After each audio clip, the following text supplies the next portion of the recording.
Welcome to All Schemes Considered, the weekly podcast where we dive deep on a startup and examine its viability as a business. It's a startup case study in about 25 minutes. I'm your host, Akash Shah. And I'm your co-host, Sand.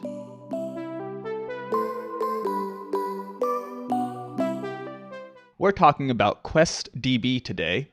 They're a member of the Y Combinator Summer 2020 cohort, and they've raised $2.5 million in total. QuestDB is the fastest open source time series database. I don't know what that means. Zand, can you tell me what that means? Yeah, so this is a very niche thing we're talking about. And I'll back up a bit just to explain the concept. So databases, everyone probably has a bit of familiarity with, and it's just a thing where you store data for software companies, for any company really. And you've probably heard names in that space. A database is a place where companies put their data for software to access, or that the data can be visualized and exposed to users like you or myself or anyone that's opening up something. Right. So the easiest way to think about this traditionally is databases are row and column based. So the easiest way to think about this is Microsoft Excel. If you can visualize in your mind a spreadsheet, then you have an idea at a very high level of just what the vast majority of software databases are, which is a way to, it's basically a billion record Excel spreadsheet. Normally that's fine, right? Traditional database usage in most companies, you insert things very slowly into it. Maybe you have a couple sales a day or a couple calls a day. At most, you're inserting 2, 3, 4,000 rows a day, something like that. Where this begins to break down and where you see a lot of development over the last 10 years is with the rise of big data, you're starting to need, all of a sudden from 4,000 rows a day, you're ingesting millions or billions of data points. And traditional databases simply weren't made with that use case in mind. A lot of traditional databases, it's much more important for the data to be super consistent. So they do a lot of verifying, they do a lot of checking. They aren't optimized for really high level of row insertion. And that's where you start to hit problems.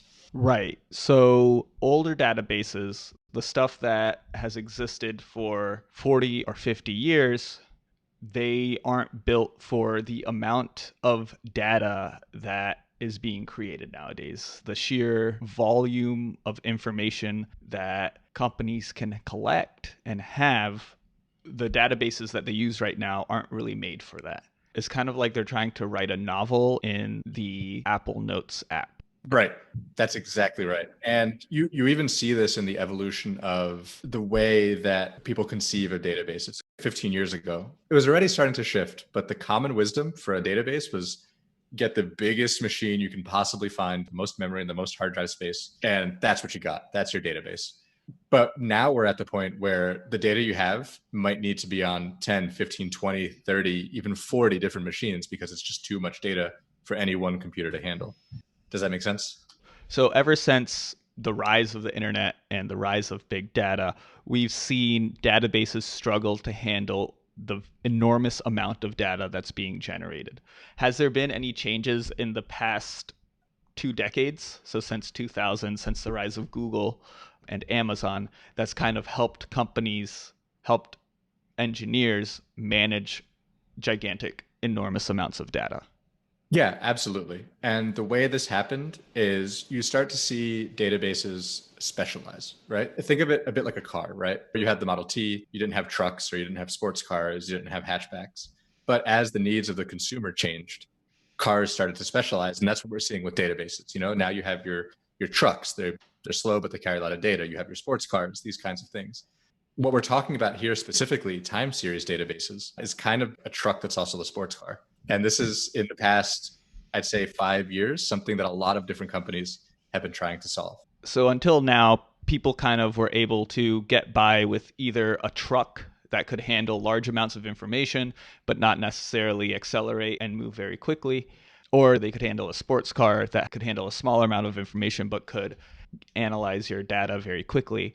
But since big data has gotten even bigger and people are pushing the limits of what they can do, there's become a need for something that can handle a large volume of data very quickly. So like a sports truck a high performance truck, so to speak. Yeah, yeah, that's exactly right. What a lot of these companies are doing is they're going to developers, and it's like going to the dealership and being like, hey, I need a truck that also goes 0 to 60 in 3 seconds. And it's like, oh boy, that's a tall order. So, who does this provide challenges for? So this will provide challenges for anyone who wants to do any kind of ad hoc or real-time analysis on data. So what happens with traditional databases is you can kind of scale them out to do this, but it takes forever. You want to run a query, it might take 10, 15, 20 minutes. What you really want is kind of the same feel you get from an Excel spreadsheet, right? I want to know what rows match this filter, and boom, I got the data that I want right away. And that's something that until recently, it was pretty hard to do with any traditional database stack. What you're seeing is an attempt to solve that from developers, is an attempt to do what we call time series data analysis. And the reason for that is a lot of this big data that we're analyzing now, they're events that happen in a moment in time. So when I say time series, you could think of things like the price of a certain stock ticker at a certain moment in time. These are pieces of data that are anchored to a specific point in time. And as you can imagine, stock prices, they fluctuate. So, there can be a lot of data, it's related to time, and analyzing a lot of data related to time can be very difficult. And people need this now. Financial companies need this now. Enterprise analytics companies want this now. Internet of Things companies want this now. Right. Thank you for that TED talk on databases, and it was very informative. Let's bring this back to QuestDB. So QuestDB explicitly claims to be the fastest time series database. Does that mean that they're claiming to be the fastest database for this sort of specialized data, which is tied to times and can come in so frequently, where the data comes in so frequently and it's so large? So first off, everybody makes that claim, right? You look at Influx, you look at Timescale, you look at Elastic. Everybody says, hey, we're the fast, scalable time series database. But fast isn't always enough. With a lot of these databases, what you find is you have to make some sort of compromise in some aspect to achieve that quickness, right? For InfluxDB, it doesn't handle textual analysis very well. For Elasticsearch, you kind of have to summarize or aggregate data historically to make it fast enough to get what you need. So there's a lot of legwork that happens when you select these databases, depending on your data set and what need you have, like what kind of data you have. And I think QuestDB's kind of pitch is performance without compromise. It's like, hey, you don't need to worry about this. You don't have to do any weird tricks. We just give you the data and you can query on it really fast. Performance without compromise. That is a claim. That's a strong claim. Well, my word's not theirs, but if they want to use it, they can let me know. Given your understanding of databases like this, do you think it's technically possible? Like, do you think something like this can be implemented? Their demo is certainly very impressive, but in these kind of database things, I always bring a healthy skepticism. And you almost have to bring a skepticism when it comes to evaluating core software products that's business critical, like databases. Because committing to something that has a huge cost on working with, committing to something that doesn't deliver, when you're evaluating this sort of business critical software, no one gets fired for buying from Amazon. You do Right. get fired if you make a call on a new company and it doesn't pan out. It's a known known Yeah. versus known unknown. So QuestDB does have to deal with initial hesitation. But that's part of any enterprise software sale, and Mhm. they'll build that expertise, hopefully. Yeah, this actually explains kind of the business model of this kind of open source sale. So typically in a business sale, what happens is it's top down from the business side. And what happens is the business side of things, some like a product manager or an executive gets sold in a specific technology, and then it's given to a team to implement. What you see here, and in a lot of these kinds of very like specialized or niche software stacks, is you sell from the bottom up. So what you do is you're like, hey, I'm going to open source this. And open source means I'm providing this to you. You can edit it, you can modify it, you can use it for free, no problems. and you give that to developers. The people implementing it kind of vet it without paying for it, and it comes from the bottom up. So you'll get these small teams or these small startups who will take on this kind of high risk, unproven software stack. They say, hey, this is great. We're using it. It's fantastic. And then they convince executives to buy consulting or hosting or some other kind of ancillary or consulting service from the company that's open sourced their product. It's a very confident gamble, right? What you're saying is, my product is so good, I'm going to let you use it for free forever because I know you'll come back and pay for my expertise afterwards. That is quite a gamble. It's worked out for a few companies that have gone public, though. Elastic is one, and MongoDB is another. And Mhm. those two companies, I would actually say, are predecessors to QuestDB. They addressed a older style of database pains. Yeah, and Mongo is really not the first, but certainly one of the first wave of databases that tried to address this, right? So being open source is a function of their distribution model and their go-to-market movement. By Mm-hmm. being open source, QuestDB can tap into research and development efforts that engineers do regularly to experiment with new technologies that could give their company an edge. It allows QuestDB to build the community and the documentation that every very technical software product inevitably needs to have so that it's easy to work with and easy to use. And if a company needs to hire someone to manage QuestDB for them, they'll be able to do that. Open source is a way for QuestDB to get all of these things. That's what editing's for. How does go to market movement with an open source platform or database look, though? It's pretty much kind of how you just laid it out there. You kind of use the open source aspect of it, the free aspect of it, to bootstrap a lot of things that you would otherwise need to go to market. So community, documentation, QA. I mean, a lot of these databases start out as alpha or beta things that get shared around in the community. People iterate on them because they scratch an itch, and then you get a better product incrementally, so to speak. I'm less interested in the open source aspect of it, though, as the selling to developers aspect. That's something I was initially very negative on, even just a few months ago. I would see these different companies, Gatsby, Elastic, Bongo, and I would say, why are they getting millions of dollars in VC funding? What developer is buying these products? But actually, it's an amazing, if you think about it the opposite way, developers are some of the hardest people to sell. Historically, I found that that segment can be a bit resistant to being sold to. But when a product really has perfect fit for a problem, you see amazingly short sales cycles. You see amazing loyalty from these developers because it really scratches and solves an itch. A great example of this, they're not open source, but they use this model, is Datadog.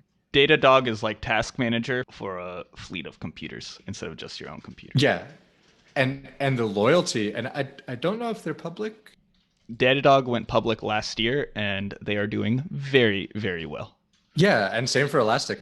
The loyalty you gain from a developer by creating a product that specifically scratches their itch is immense. And it's kind of an untapped market in terms of people who have typically been resistant to being sold to before or kind of have a cold shoulder towards traditional sales, right? So I think it's actually, I've kind of come around full circle, 180, I should say, on the idea that this kind of model isn't viable. In fact, it turns out it's pretty viable. It's viable as long as you can win hearts and minds of developers. If you can demonstrate that our solution is the best solution for the problem you're having, developers will use you. The next step is to make sure that the problem that you're solving is large enough and that companies are willing to spend money on that problem. For QuestDB, it is large enough. They help financial companies do stock market analytics. QuestDB, we know the market's large enough because there are enough analytics databases out there that they could help improve. And there are companies that make money solely off of how good their analytics are. So we know that the problem space is big, and we know that companies are willing to spend on solving this problem space. What sort of managed services could QuestDB have, or what could QuestDB build additional products that would allow them to monetize their open source work? So you get kind of two forms of monetization here typically. You've got the consulting thing. So think of your Red Hat or something like that, where they're a Linux shop, they provide a Linux distribution for free, but the way they make their money is kind of consulting on how to use their product, how to deploy it. The other is, as you pointed out, managed hosting. So you give this open source thing to the development team. They're like, wow, this is amazing, but we're only a shop of 3 or 4 people. We don't have dedicated system administrators or DevOps. We really just want to write our application, send the data, and be able to use this database problem free. So what QuestDB or Mongo or what one of these kind of database companies will do is say, hey, you can deploy this and use it for free on your own stack if you have the people to work on it. If not, if you're a smaller shop, you just let us handle it. We'll manage it for you. We'll take backups. You just use the database and we'll charge a little bit of a premium on top of that. And then if you want to build anything super fancy, we can help you do that at a consulting rate. Right. That's exactly right. Okay, yeah. That makes sense. I believe in that. And the fact that there are companies that have grown into hundreds of millions of dollars off this exact problem case and with this exact business model demonstrates that, yeah, QuestDB could have a good future in front of it. I think one thing that we forgot to mention during our open source conversation is open source developer tools is like freemium for business tools. So when QuestDB is open source, it's like how Slack is free to use. Eventually, the people that use QuestDB or the people that use Slack get frustrated at the limitations of having to do everything themselves or having to deal with the free tier, and they start paying. And freemium has proven to be an incredible model to get businesses to adopt a product from the bottom up. Though top-down also works, as we've seen with Microsoft Teams. So it goes both ways. Yeah, and I think that works because Teams and Slack they're not heavily technical products, right? It's not something that you're saying, hey, implement this database. It's, hey, just use this slightly different software. I think the reason that QuestDB and these kinds of technical cells are so important to come bottom up is because the lift to implement them and to rip out what you already have is Herculean, really. Is that how you pronounce that? At me if you think I'm pronouncing it wrong. But, they can't. You're not on the public digital space. That's right. It's so freeing. Yeah, and I think with something like QuestDB, right? The difficulty is you got to do not only what they're already doing better, but you have to do it better enough for them to consider switching, to overcome that inertia. And that's why I think the bottom up thing works, because you get huge pressure from the developers being like, hey, we'll save so much money in time and stress and labor and maybe infrastructure, whatever the kind of pain points are, if we take the time to migrate to this new infrastructure. Very cool. We've talked about the product. We've learned about the history of the industry of the product.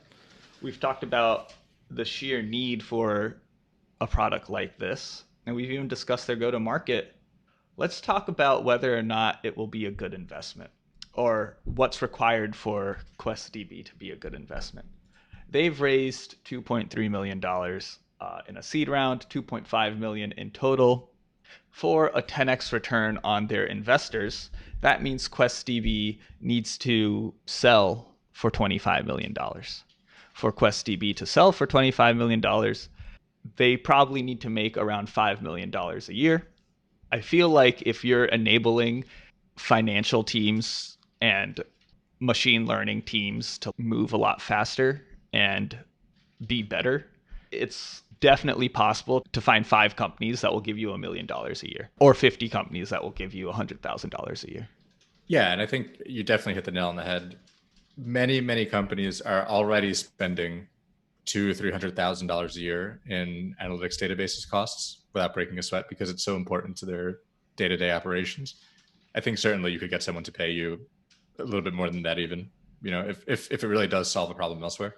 I could very easily see some people paying, you know, $500,000 for like a full rollout consulting and managed QuestDB install. We're going to have to keep our eyes out for their next fundraising rounds, because it sounds like it's something we're going to want to get into. So what all did we learn? We learned about databases. We learned about the pains in working with databases and where that product is evolving towards.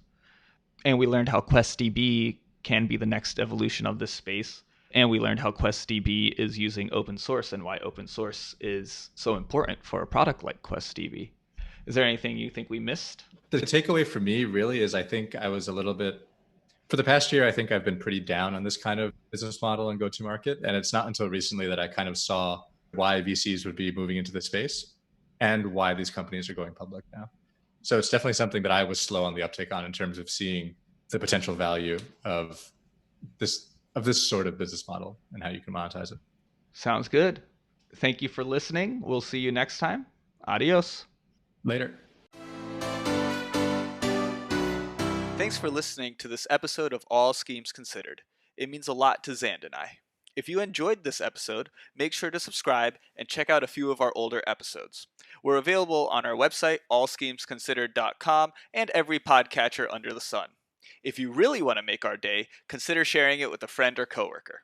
If you have a scheme you'd like us to consider, a guest you'd like us to have on, maybe you just loved or hated this episode, we want to know your thoughts. I'm on Twitter at akash.io. That's AAKASHDOTIO, or you can send an email to allschemesconsidered@akash.io. Xand, you can't find online because he doesn't believe in the digital public forum. I'd like to thank our supporters for helping support All Schemes Considered. In particular, I'd like to thank Nikki Call, our very first supporter. If you'd like to support All Schemes Considered, you can start with the link in the description. At the very least, support us by not skipping past our sponsor messages.